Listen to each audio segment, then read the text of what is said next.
vous comprenez que pour un pays qui met à peu près, disons, si vous prenez le cas du Sénégal, pour lequel le chiffre d'affaires tourne autour de 100-150 millions, ce jour-là, on va se retrouver avec une masse de plus de 600 millions.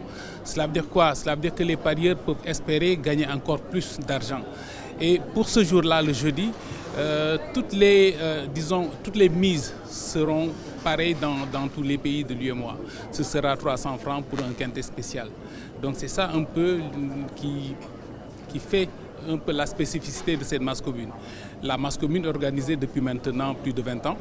On est à la 21e édition. Et c'est un outil, c'est un excellent outil d'intégration.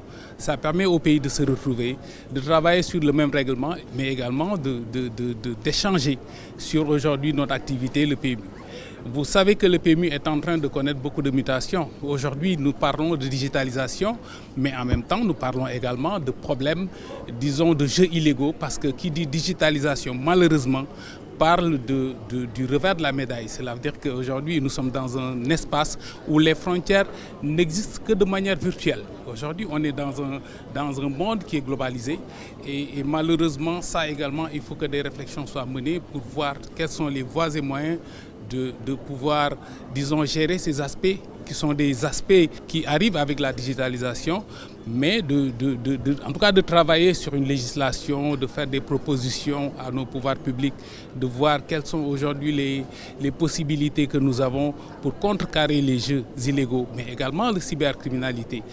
Internet rime malheureusement avec cybercriminalité. Il faut qu'on réfléchisse de manière globale sur la possibilité également de bloquer ces cybercriminels qui sont partout dans le monde, qui peuvent être dans des continents complètement différents et qui, de là-bas, peuvent entrer dans les marchés, faire ce qu'ils veulent, faire du blanchiment d'argent, etc.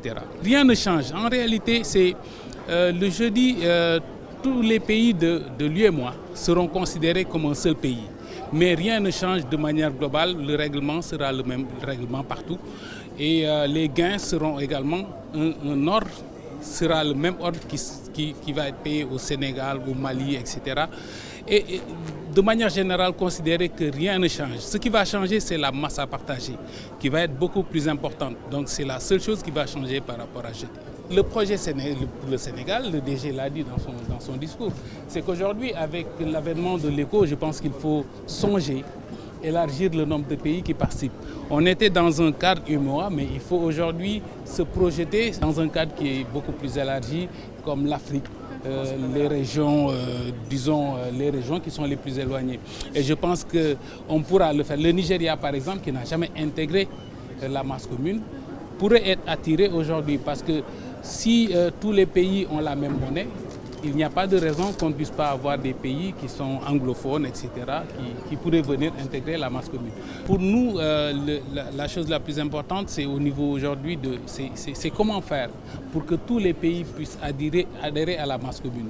Parce que c'est vrai, c'est bien pour ces pays, mais on sait également que si on veut avoir une masse qui soit, disons, à la hauteur de l'euro-million, par exemple, il faut avoir beaucoup plus de pays. Et on peut le faire à travers, je pense, la monnaie commune. Donc, à mon avis, on arrivera à le faire forcément.